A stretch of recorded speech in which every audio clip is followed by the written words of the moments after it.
Hello guys, good morning. Ah, Nandito ako ngayon sa workshop sa ayan, marami sa electrical section. Ayan, maraming nakapila oh. Nakapila ng mga truck.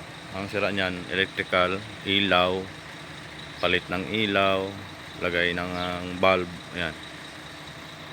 So, yun, maraming nakapila ngayon. Mga gagawin.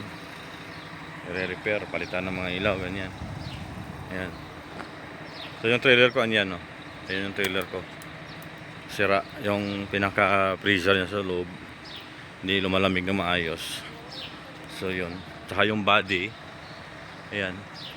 Yung body niyan mula sa ganyang lugar hanggang doon sa dulo. Ayan, hanggang doon sa dulo. Tanggal ng rivets niyan. Kaya nireklamo ko. Pero ayaw nilang repairin. Tinuturo nila sa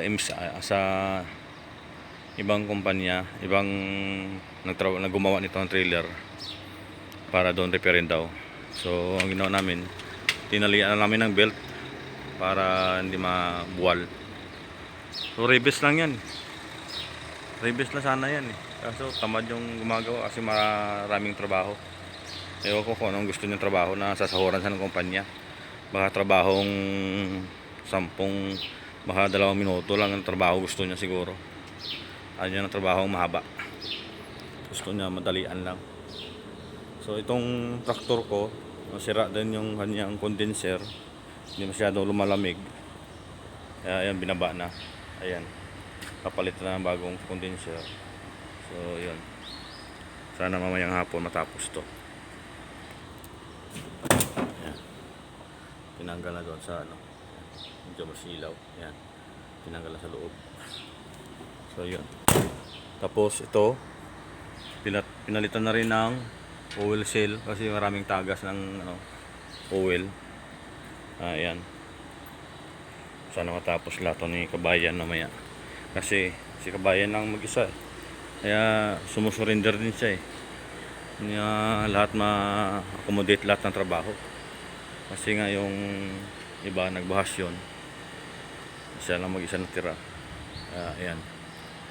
So sana matapos to mamayang hapon para makabiyahe sa Friday kung matapos. Grabe humid ngayon dito guys. Ayan. Tingnan nyo yung tsura ko. Basa-basa na ako ng pawis. Ayan. Grabe ang humid. Humid dito. Dito sa Damam.